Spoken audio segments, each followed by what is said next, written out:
Best health packages up to 80% discount. Tirumala Diagnostics. నమస్తే రమగారు. నమస్తే జయ. రమగారు, సిరీస్లు స్టార్ట్ చేస్తున్నాం కదా, అన్నీ ఒక 2-3 భాగాలు వచ్చేలాగా చెప్తున్నట్లున్నారు. మరీ పెద్దవి కాకుండా అలా ఇంకోటి ఏదైనా స్టార్ట్ చేద్దామండి. మేలుకున్న యువరాజు లేదా కళ్ళు ఇచ్చిన యువరాజు అలాంటిది పేరు మర్చిపోయాను, కథ గుర్తుంది నాకు. మీ పేరా ఇది? మీరు పెట్టిన పేరా? నేను అదే అని భావిస్తున్నా, కాస్త అటు ఇటుగా అంతే అనుకో, ఎప్పుడో 60s లో వచ్చిన చందమామ కదా. మేలుకున్న యువరాజు బాగుందండి. బాగుంది కదా, కళ్ళు విప్పిన యువరాజు బావుల బాలే. అది పెట్టుకుందాం రమ్మగారు. మేలుకున్న యువరాజు. పూర్వం అవంతి రాజ్యానికి ఓ రాజుగారు ఉండేవారు. ఆయనకి పిల్లలు లేరు పాపం. చాలా ఏళ్ళకి ఆయన వృద్ధుడైపోయాక ఆయనకు ఒక కుమారుడు కలిగాడు. పిల్లాడు భలే అందగాట, చక్కగా ఉన్నాడు. ఆయన సుందరుడు అని పేరు పెట్టుకున్నారు. అందగాడు కాబట్టి పెట్టుకున్నారు. భార్య ఎక్కువ కాలం ఉండాల. పిల్లాడు కాస్త 4 ఏళ్ళు రాసేసరికి చనిపోయింది. చనిపోతే ఈయన పిల్లాడి బాగోగులు అవి ఆయనే చూసుకునేవాడు, శ్రద్ధగా ఉండేవాడు. కానీ ఆయనకి భయం పట్టుకుంది. నా తర్వాత పిల్లవాడి పరిస్థితి ఏమిటి? వీడేమో చంటి పిల్లాడు, 3-4 ఏళ్ల పిల్లాడికి ఏం తెలుస్తుంది? మరి ఎంతసేపు కన్ను పెట్టి ఉండాలి. మామూలు కొంచెం ఎర్లీగా పుట్టుంటే కాస్త పిల్లాడిని పెద్ద చేసుకుని వాడు యువరాజు పట్టాభిషేకం చేసి వాడు కొంచెం పెళ్లి పేరెంటం చేశాక తండ్రి వెళ్ళిపోతే కొడుకు ఏదో చూసుకునేవాడు. ఇప్పుడు వీడికి ఏం తెలుసు? లోకం ఎరగని కసుగాయ. అలా బాధగా ఉండేది ఆయనకి. అయితే ఆయనకి అనారోగ్యం వచ్చేసింది. ఆ దిగులతోటి సగం మంది దిగులతోటే జబ్బులు చేస్తాయి. వృద్ధులు ఇంత ఆ వయసుకు చనిపోక్కర్లా, అవును, జబ్బు చేసేసింది. అయితే ఆయన ఏం చేశాడంటే, తనని చిన్నప్పటి నుంచి కనిపెట్టుకున్న ఒక తాత ఒక ఆయన ఉండేవాడు. ఈయన వృద్ధుడయ్యాడు. ఈయనని తాత అనేవాడు ఎంత పెద్దవాడు, కానీ ఆయనకి భయాలు గీయాలు ఏం లేవు, యాక్టివ్గా ఉండేవాడు. ఆ పిల్లాడిని తాతకు అప్పచెప్పాడు. ఓహో. అప్పచెప్పి పిల్లవాడిని జాగ్రత్తగా చూడు, వీడికి రాజ్యం రాకపోయినా పర్వాలా, బతికుంటే చాలు, వీడు రాజే అయిపోక్కర్లేదు. ఇప్పుడు ఏంటంటే చిన్నపిల్లాడిని రాజ్యానికి ఎక్కించారనుకో, మంత్రో సైన్యాధిపతో పొరుగు రాష్ట్రం వాళ్ళు ఎవరో ఒకళ్ళు వీళ్ళ మీద పడరు. వాడు ఏమి చేస్తాడు? యుద్ధం. చిన్నపిల్లాడు చంపేస్తారు. అదే రాజద్రోహులు ఎక్కడ రాజద్రోహం తలెత్తుతుందో తెలియదు. పిల్లాడిని మాత్రం జాగ్రత్తగా చూడు. యువరాజ సౌధం అని ఒక ప్రత్యేకంగా ఒక మేడ కట్టించారు. పిల్లాడు అక్కడే ఆడుకుంటాడు, అక్కడే తింటాడు, అక్కడే పడుకుంటాడు, అక్కడే. మహారాజా సౌధం వైపుకి వాడిని రానిచ్చేవాళ్ళు కాదు, సేఫ్టీ కోసం, సెక్యూరిటీకి. సెక్యూరిటీ ఉంటుంది కదా, ఒకసారి క్లోజ్ క్వార్టర్స్ నుంచి ఇబ్బందులు వస్తాయి. అందుకని ఇలా ఉంచి ఆయన అనారోగ్యం తనకు మొదలవ్వగానే ఈ తాతకు అప్పచెప్పాడు, కట్టుదిట్టం చేశాడు. వాడి తిండి, వాడి తిప్పలు, వాడి పెళ్ళి, వాడి పేరెంటం అన్నీ ఎలా చేయాలి, ఏం చేయాలి అవన్నీ చెప్పి, రాజ్యం వచ్చినా రాకపోయినా పిల్లవాడిని బతికించి ఉంచు, వాడి బతుకు నీ పూచి అంటే ఆయన సరేనన్నాడు. తాత సంరక్షణలోనే పిల్లాడు పెరుగుతున్నాడు. కొంచెం పెద్దవాడు అయ్యేసరికి తండ్రి కాస్త పోయారు. రాజుగారు పోతే ఏమైంది? ముఖ్యమంత్రికి రాజ్యాన్ని అప్పచెప్పారు. పోవటానికి ముందే ముఖ్యమంత్రికి అప్పచెప్పి, అదే ఏమంటారు, మహామాత్యుడు ఆయనకు అప్పచెప్పి, పిల్లవాడు పెద్దవాడు అయ్యేదాకా మీరు రాజ్యం చేయండి, తర్వాత పిల్లాడికి అప్పచెప్పండి. బాగుంది, అదే కదా పద్ధతి. సరే, బాగానే ఉంది. ఆయన దారిని ఆయన ఆయనంత పెద్దవాడు ఏం కాదు, కొంచెం పర్వాల కుర్రాడు. అతనికి రాజ్యాన్ని అప్పచెప్పారు.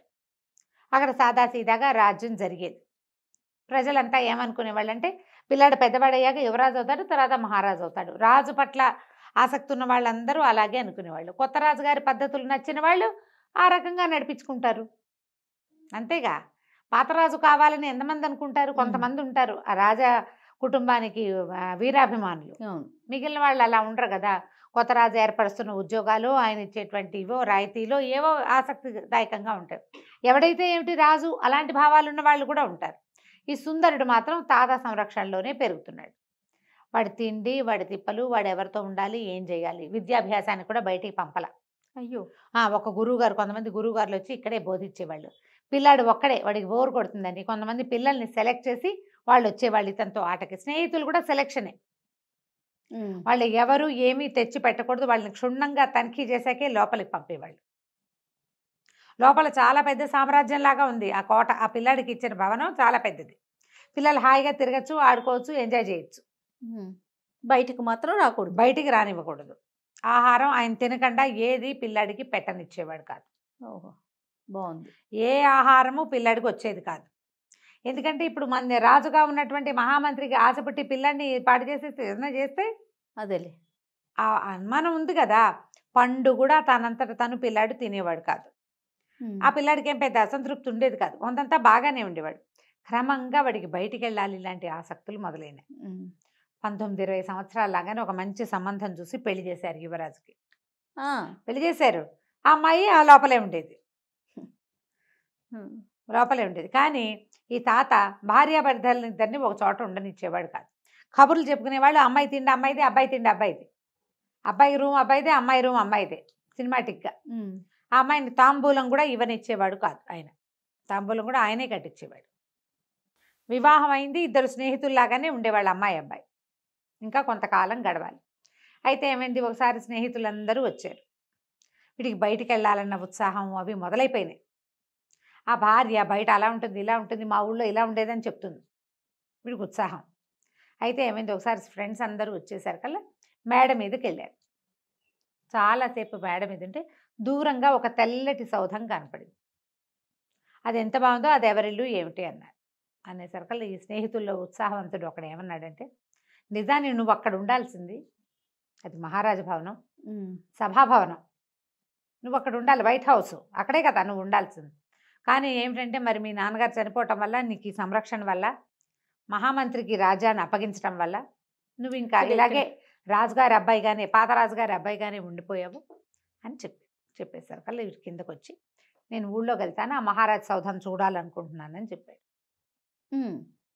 చెప్పితే సరే మరి ఈయన ఏం చేశాడు, కొంచెం ముందు వెనక ఆడి తాత అన్నాడు ఏర్పాటు చేస్తానని చెప్పాడు. చెప్పి ఏం చేశాడు, కొన్ని గుర్రాలు సిద్ధం చేశాడు. ఈయన ఫ్రెండ్స్, కుర్రాడు, తాత కూడా ఒక గుర్రం మీద అందరూ కలిసి బయలుదేరారు.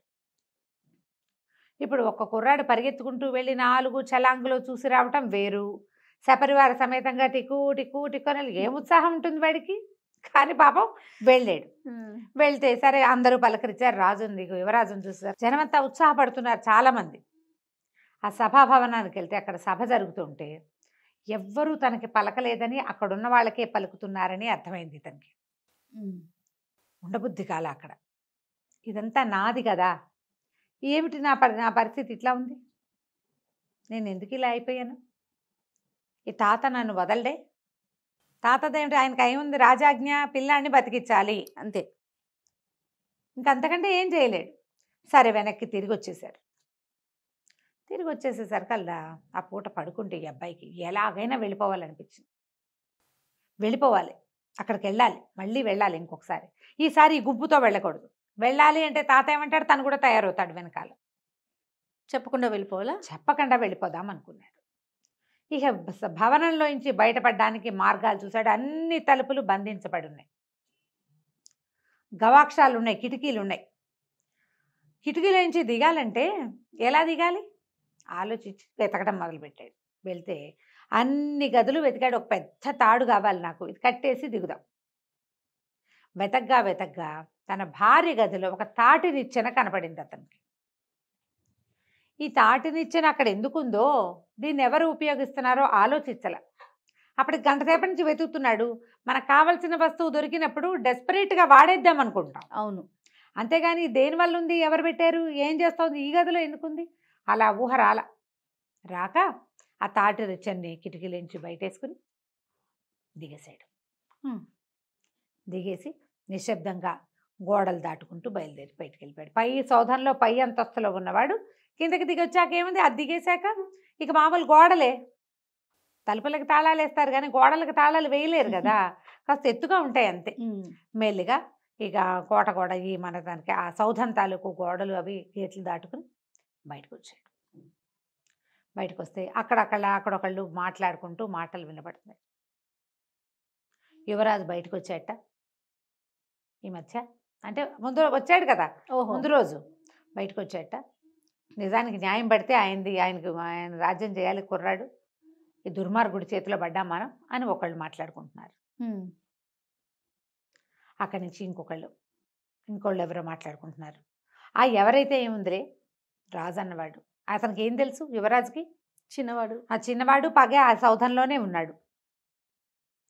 ఈ చిన్న సౌధంలో ఉండేవాడికి ఏం తెలుస్తుంది అని ఇంకొకళ్ళు ఇంకా ముందుకెళ్తే అమ్మో వాడి రాసలీలు ఏమి ఎక్కువైపోయినాయో, వీడితో ఎప్పుడు వీడి పీడ విరగడుతుందో అని రాజు గురించి మాట్లాడుకుంటున్నారు.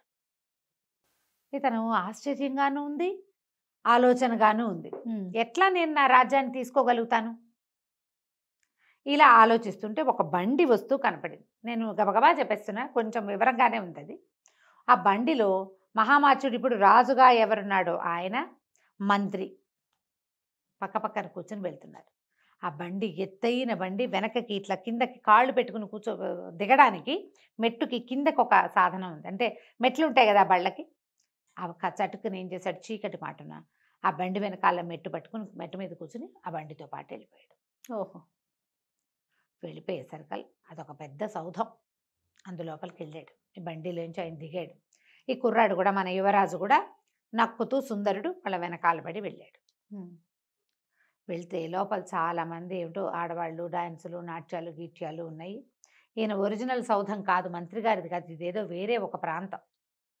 ఇతనికి వేరబౌట్స్ తెలియవు, ఈ రాజుగారి వేరబౌట్స్ తెలియదు, ఇప్పుడు మంత్రివి తెలియవు, తనిల్లు అదంత వివరం ఏం తెలియదు అబ్బాయికి. అయోమయంగానే ఉంది అతని పరిస్థితి. రోడ్లు అలవాటు ఉన్నవాడు కాదు కదా, వెళ్ళిపోయాడు అంతే. కానీ అది మంత్రి గారి ఇల్లు అయితే అక్కడెక్కడో బండెక్కి రాత్రిపూట ఇక్కడికి ఎందుకు వస్తాడు? ఇది వేరే ప్లేస్ అనమాట. ఆ మాత్రం ఆలోచన ఉంది. తీరా అతను మంత్రి దిగి వెళ్ళాడు. ఇతను కూడా నక్కుతూ నక్కుతూ నక్కుతూ అతని వెనకాల వెళితే మంత్రి హా అని చేతులు చాపి ఎవరినో కావలించుకున్నాడు. ఇంత ఆలస్యం చేసావు, ఈ దొంగ బతుకు నేను బతకలేకపోతున్నాను అన్న గొంతు వినపడింది, ఆడవాళ్ళ గొంతు. నిర్ఘాంతపోయాడు. ఆ గొంతు ఎవరిదంటే ఇతనికి బాగా తెలిసిన గొంతు. ఆ కంఠాన్ని ఇక్కడ వింటానని వాడు ఎప్పుడు జీవితంలో ఊహించుంటాడు. హతాశుడైపోయి చూస్తూ నుంచున్నాడు ఒక మూల. అయితే ముఖ్యమంత్రి రాజుగా ఉన్నవాడు ఎవరినో కౌగిలించుకున్నాడు. ఇతను నిర్ఘాంతపోయాడు. నిర్ఘాంతపోయింది ఎవరినో చూసి కాదు, అక్షరాల యువరాజు యొక్క భార్య. తెల్లపోయాడు, హతాశుడైపోయాడు. నా భార్య ఈ ముఖ్యమంత్రికి ప్రేయసా? ఇలాంటి ఒక అమ్మాయిని ఆ తాతకి తెలియకుండా మోసం చేసి తనకిచ్చి పెళ్లి చేశాడు. ఓహో. అక్కడి నుంచి ఆవిడ ఈయన తిట్ట మొదలెట్టింది. వాళ్ళ పొద్దున యువరాజు అంత శుభ్రంగా వీధుల్లోకి వచ్చేసాడు, వాడిని చంపేయకూడదు, ఒక బాకు విసిరినా అయిపోయేది కదా, నేను అక్కడ ఉండలేక వస్తున్నాను, ఈ రాత్రిపూట రోజు రహస్యంగా నీకోసం రాలేకపోతున్నాను నేను, ఇవాళ తాటనిచ్చిన ఎవరో వాడారు కూడాను అన్నది. వీడికి అర్థమైంది అప్పుడు, ఓహో ఆ తాటనిచ్చినందుకే ఆవిడ రోజు రాత్రి దిగేస్తుంది, ఆవిడ గది వేరు వీడి గది వేరు, ఆవిడ దారి ఆవిడ దిగెళ్ళిపోతుంది, కాసేపు ఏదో పిచ్చి కబుర్లన్నీ చెప్తుంది, అయిపోయింది. నా మీద కుట్ర జరుగుతోందంటే ఇంతకుముందు వాళ్ళిద్దరూ మాట్లాడుకున్నారు, రాజుగా ఉన్నవాడును ఆయన మంత్రిను. బాహాటంగా వస్తే యువరాజు రోడ్ల మీద పడి తిరుగుతున్నాడు, వీధుల్లో పడి తిరుగుతుంటే ఎక్కడా ఏమీ చంపేయకుండా అలా వదిలేశారేమిటి, ఇలాంటివన్నీ విని చివరిగా అమ్మాయి కూడా పూర్తిగా అడ్డం తొలగించుకోవాలని చూస్తున్నారు. ఇంతలో వాళ్ళిద్దరూ మాట్లాడుకుని ఓ చోట కూర్చున్నారు. మాట్లాడుకుని పద లోపలికి వెళ్దామని బెడ్రూమ్లోకి వాళ్ళిద్దరూ గదిలోకి వెళ్ళిపోయారు. హాల్లో ఇంచి వెళ్ళిపోయేసరికల్లా ఇతను ఆశ్చర్యపోయి ఉన్నాడు కదా, చటుక్కని లేచి నిలబడ్డాడు.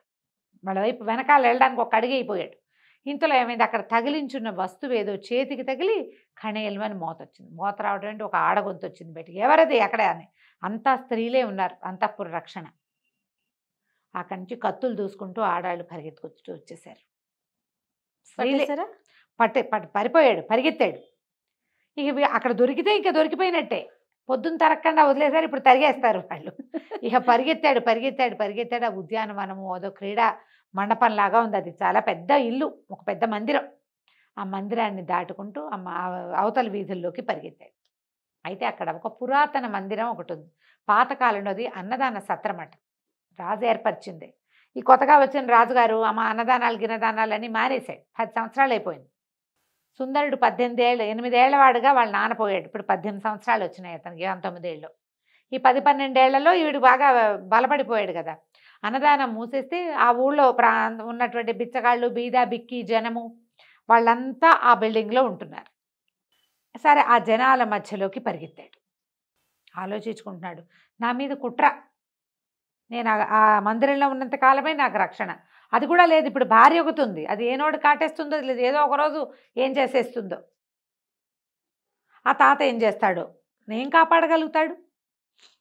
భార్య చేతిలో నుంచి ఎంతకాలం కాపాడతాడు? ఎంతకాలం భార్య భర్తని ఒక చోట ఉండనివ్వకుండా చేయగలుగుతాడు? అతనికి ఏం చెయ్యాలో తెలియలే. అయితే బయట రక్షక భట్లు పరిగెడుతున్నారు, ఆడవాళ్ళ అరుపులు వినపడుతున్నాయి. ఇతను అసలు లోపలికి వచ్చేసాడు. ఇంతలో ఏమైంది, సడన్గా ఆ దీపాలు అవి అక్కడక్కడ కొంచెం చిన్న చిన్న నూనె దీపాలున్నాయి. అర్ధరాత్రి అయిపోయింది. ఒక మూల ముడుచుకుని కూర్చున్నాడు ఇతను. కూర్చుంటే ఒక వ్యక్తి లోపలికి వచ్చాడు. ఈ వచ్చిన వాడు మంచి బ్రహ్మాండమైన ఆజానుబాహువు, పెద్ద భారీగా కనపడుతున్నాడు. ఇతను ఏమనుకున్నాడు, సుందరుడు ఎవడో నన్ను పట్టుకోవటానికి వచ్చిన వాడే అనుకున్నాడు. కానీ నిజానికి కాదు, అతను ఒక మంత్రసిద్ధి కలిగినటువంటి గజ దొంగ. వీళ్ళు ఏం చేస్తారట, దొంగల దగ్గర నేత్రాంజనం అని ఉంటుంది, అది కంటికి పూసుకుంటారట రాత్రిళ్ళు. ఆ కంటికి పెట్టుకుంటే చీకట్లో కూడా కళ్ళు కనపడతాయట. ఆ అంజనం పూసుకుని ఈ చీకటిలో ఉన్నటువంటి ఈ బిల్డింగ్ లోపలికి వచ్చాడు. వచ్చి అటు ఇటు నడుస్తూ వచ్చి ఈ కుర్రాడి దగ్గరకు వచ్చి లేపాడు. డబ్బులు ఇస్తాను, పని చేస్తావా అని. ఇతనికి అర్థమైంది ఈ దగ్గర ఏమీ ఆయుధాలు లేవు, ఏదో పిలుస్తున్నాడు. ముందు ఇక్కడి నుంచి బయటకు వెళ్ళడానికి ఒక మార్గం కావాలి. తను బయటకు వెళ్తే తనని వాళ్ళు గుర్తుపడతారు. వీడెవరితోటో వెళ్తే గుర్తుపట్టకపోవచ్చు, పనివాడిగా వెళ్తే. నాకేం కళ్ళు కనిపించట్లేదు, చీకటి గుయ్యారం అన్నాడు. దాందే ఉందని ఏం చేశాడు అతను, ఈ అంజనం తీసి నేత్రాంజనం వాడి కంట్లో పెట్టాడు. అంజనం కంట్లో పెట్టేసరికి అంతా కనపడ్డా మొదలెట్టింది. అందరూ మనుషులు ఎడాపెడా పడుకున్నాడు. అంతా మాస్టిగా మురిగ్గా దిగుమాలినట్టుగా ఉంది. చాలామంది వాళ్ళు దారేపోయేవాళ్ళు ఎవరెవరో పడుకున్నారు. వాళ్ళ మధ్య నుంచి ఎవరిని తొక్కకుండా ఇద్దరు కలిసి దాటుకుని వచ్చారు. పద వెళ్దామని ఎక్కడికో తీసుకుపోయాడు. వాళ్ళ ఇంటికి ఒక గుహలాగా ఉంది. అక్కడ బయట నిలబడి ఏదో మంత్రం చదివాడు. గుహ తెరుచుకుంది, లోపలికి వెళ్ళాడు. లోపల అతని భార్య కూతురు వాళ్ళు ఉన్నారు. బోళ్ళంత సంపద ఉంది. ఆయన ఏం చెప్పాడంటే భార్యకి, ఈ కుర్రాడిని తీసుకెళ్ళి ఒక చోట కూర్చోబెట్టి నేను మళ్ళీ వస్తాను, పని ఉంది, మన పనికి వెళ్ళేటప్పుడు నేను తీసుకెళ్తాను, ఇక్కడ ఉండమని ఒక చోట కూర్చోబెట్టి లోపలికి వెళ్ళాడు. భార్యకి చెప్పాడు. ఇవాళ అతను ఏం చేశాడు, వచ్చేటప్పుడు ఒక పెద్ద 2-3 మూటలు వీరితో మోయించి తీసుకొచ్చాడు ఈ సుందరుడితోటి. నేను ఒక చోట బిచ్చగాళ్ల మందిరంలో ఒక కుర్రాడిని చూశాను, చాలా అందంగా ఉన్నాడు, సామాన్లు మోసుకు రావడానికి వాడిని తీసుకొచ్చాను, పిల్లాడు బాగున్నాడు, వాడికి మన దొంగతనం విద్యలు నేర్పుకుంటే మన పిల్లనిచ్చి పెళ్లి చేయొచ్చు అంటే. ఈవిడేమంది, ఇట్లా కొత్తవాడు ఎవరినో తెచ్చి పెళ్లి చేస్తానంటావేమిటి, చంపేసేయి, అందరిని చంపేసినట్టే. అక్కడి నుంచి ఒక మనిషిని తీసుకొచ్చి వాడికి తన గుర్తు తెలియకుండా చంపేస్తాడట అతను. చంపేయమన్నది. వీడు సామాన్లు మోసుకొచ్చిన వాడిని చంపేస్తారనమాట. ఆయన దొంగతనం చేసిన వస్తువులన్నీ మోసుకొచ్చారనమాట. చంపేయమనగానే ఇతని పక్కన కూర్చున్న, తన భార్య పక్కన కూర్చున్న అతని కూతురు ఒక 16 ఏళ్ల పిల్ల బయట ఉన్న వాడెవడో చూడడానికి బయటకు వచ్చింది. తీరా చూస్తే ఎంత బాగున్నాడో. బాగుండేసరికల్ అమ్మాయి అంది. గబుక్కొని గబగబా దగ్గరకు వచ్చేసేసి వాళ్ళ అమ్మ నాన్న ఇంకా డిస్కషన్ పెడుతూనే ఉన్నారు. ఇది బయటకు వచ్చేసి ఈ కుర్రాడిని చేయిపుచ్చుకుని గుమ్మం దాకా తీసుకెళ్ళి ఓ మంత్రం చెప్పింది. ఈ మంత్రం చదువుకో, తలుపు తెరవబడుతుంది, తలుపు తీసుకుని పారిపో, ఇక్కడే ఉంటే చంపేస్తారు అని చెప్తే ఆ కుర్రాడు, చీకటి వాళ్ళకి నేత్రాంజనం ఉంది కాబట్టి కనిపిస్తుంది, వీడికి నేత్రాంజనం ఉందిగా, ఆ నేత్రాంజనంలో ఆ పిల్ల వైపు తలకాయ తిప్పి చూశాడు. చూస్తే పిల్ల చక్కగా ఉంది, బుద్ధిమంతురాళ్ళగా. ఎవడైనా ఒకడు అనవసరంగా మరణించకూడదు అనుకుని ఆ బుద్ధి నచ్చింది. పెళ్ళంగా ఉండి రాజును చంపేద్దామని చూసేదాన్ని చూశాడు, అదే ఆడవాళ్ళని నమ్మకూడదు అనుకున్నాడు. చూస్తే ఈ పిల్ల మంచి పిల్లలే ఉంది. సరే ఆ మంత్రం చదువుకుని బయటికి వెళ్ళిపోయాడు. ఆ చీకట్లోనే నడుచుకుంటూ మొత్తానికి తన దారి వెతుక్కుని తన భవనం వైపుకి బయలుదేరాడు. తెల్లవారుతుండగా భవనం చేరుకున్నాడు. రాత్రే ఈ కుర్రవాడు మాయమైపోయిన సంగతి తాతకు తెలిసిపోయింది. వెతుక్కుంటున్నాడు. ఇతను ఏమన్నాడంటే, తాత ఇంకేం భయం లేదు, మనం ఏం చేయాలో మనకు తెలిసిపోయింది, ఏం జరుగుతుందో కూడా మనకు తెలుసు, నువ్వు అర్జెంటుగా వెళ్ళి ముఖ్యమంత్రిని పిలుచుకురా అని చెప్పాడు. రాజోచితమైన బట్టలు వేసుకున్నాడు. తన స్నేహితులందరికీ కబురు చేశాడు, రండి అని. అక్కడి నుంచి మంత్రి గారు వచ్చాడు. మంత్రి రంగాన్ని కుర్రాడు అడిగాడు, సుందరుడు, నన్ను చంపడానికి చాలా ఎత్తులు వేస్తున్నారు, ఇదేనా మా నాన్నకి మీరిచ్చేది, మా నాన్నకి మీరిచ్చే గౌరవం అంటే? ఆ మంత్రి కాళ్ళ మీద పడ్డాడు. నన్ను క్షమించండి బాబు, నేను వాడితో కలిసి లేను, నేను గనక మీ వైపు మాట్లాడితే నా పీక ఉత్తరిచ్చేస్తాడు, నా కుటుంబం కోసం నాకు ఇంకో దారి లేదు, మన రాష్ట్రంలో మన రాజ్యంలో ఉన్న సైన్యాధిపతులు కానీ దండనాయకులు కానీ అందరూ కూడా ప్రభుభక్తి పరాయణులే, కానీ వీడు పాత ప్రభు పేరెత్తంగానే చంపేస్తాడు లేదా జైల్లో పెడతాడు, నగర బహిష్కారం విధిస్తాడు. చాలామందికి అట్లా జరిగిపోయింది. నేను కాకుండా ఇంకా 4 మంత్రులు ఉండేవాళ్ళు, వాళ్ళందరూ ఇళ్ళదారి పట్టేశారు. ఇళ్ళదారంటే పైదారే. మేము కూడా మిమ్మల్ని కనుక వెనకేసుకుని వచ్చామా మేము దొరికిపోతాం.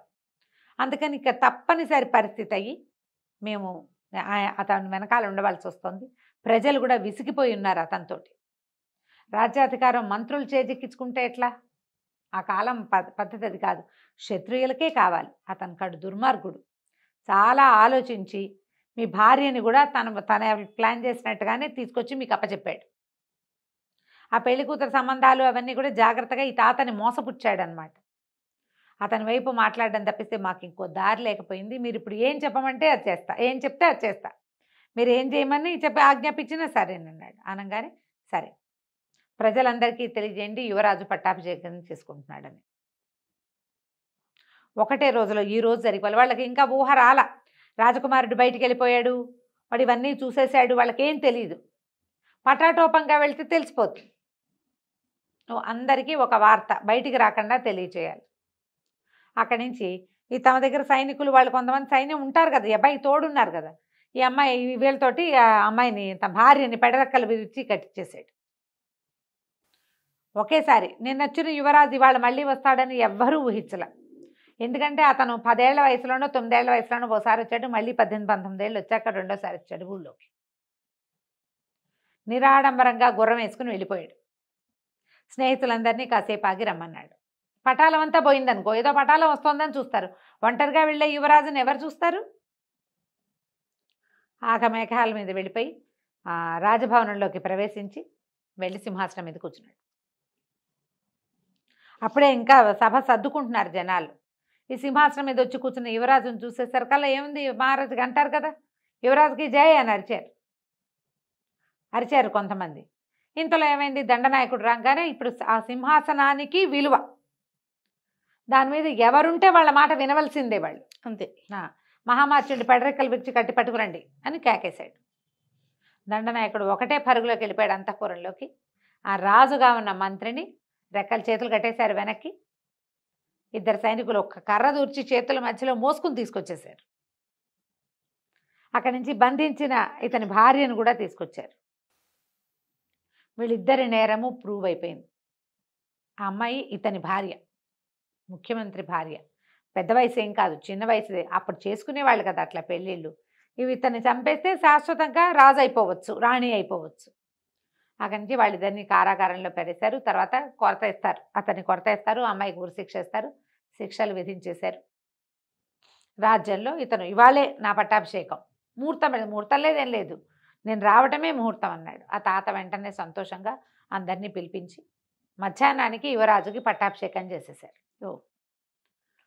పట్టాభిషేకం చేయగానే రాజ్యంలో ఎక్కడెక్కడ ఏమేమి జరుగుతున్నాయో అన్నీ లిస్టు పెట్టరండి అన్నారు. జనరల్గా పోస్టింగ్ తీసుకున్నప్పుడు చేసే పనే కదా. అక్కడి నుంచి బిచ్చగాళ్ళ సత్రంగా పేరుపడిన ఆ పాత సత్రాన్ని దాన్ని రివైవ్ చేసి అన్నదాన సత్రాన్ని చేయమన్నాడు. అక్కడి నుంచి ఇతనికి మంత్రం తెలుసు. అంజనం దారి వేసుకున్నప్పుడు నడిచి వెళ్ళాడు కదా, అక్కడి నుంచి పాదచారిగా అక్కడికి వెళ్ళాడు. ఏ గుహలో నుంచి తను బయటకు వచ్చాడో ఆ గుహ దగ్గరికి వెళ్ళి ఆ మంత్రం చదివి, ఆ తలుపు తెరుచుకుంటుంది మంత్రం చదివితే, లోపలికి వెళ్ళి లోపలున్న ఆ గజ దొంగ దగ్గరికి వెళ్ళాడు. మీ అమ్మాయిని నేను వివాహం చేసుకుంటాను, ఆమె వల్లే నేను బతికి ప్రాణాలతో వెళ్ళిపోయాను అని చెప్పేసరికి అతను పాదాలు పట్టుకున్నాడు. నన్ను క్షమించండి, నేను గజ దొంగ అంటే, నువ్వు కొత్తవాళ్ళుగా ఉండు, మాకు నువ్వు చీకట్లో కూడా చూడగలిగేవాడివి, మంత్రసిద్ధి ఉంది నీకు, మంత్రసిద్ధి ఉన్నవాడు రాజ్యాన్ని కాపాడాలి, అంతే. నువ్వు గజ దొంగగా ఎందుకుంటందుకు, రాజ్యం అంతా నీ చేతిలోనే పెడతాను నేను అని చెప్పి అతన్ని మామగారిగా చేసుకుని ఆ దొంగ యొక్క కూతుర్ని వివాహం చేసుకున్నాడు. రాజు రాణిగా ఎంతో కాలం రాజ్యాన్ని పరిపాలించారు. 20 ఏళ్ళు వచ్చేదాకా నా రాజ్యము, నా ప్రజలు, నా జీవితం అనే మేల్కొలుపు రాల. ఒకసారి ఊళ్ళోకి వచ్చి చూసేసరికి అతనికి వచ్చింది అనిపోయింది. ఆ విధంగా మేల్కొన్న యువరాజు కథ పరిసమాప్తం అయిపోయింది. చాలా బాగుంది రమ్మగారు, సింపుల్గా సూపర్. నమస్తే అండి. నమస్తే.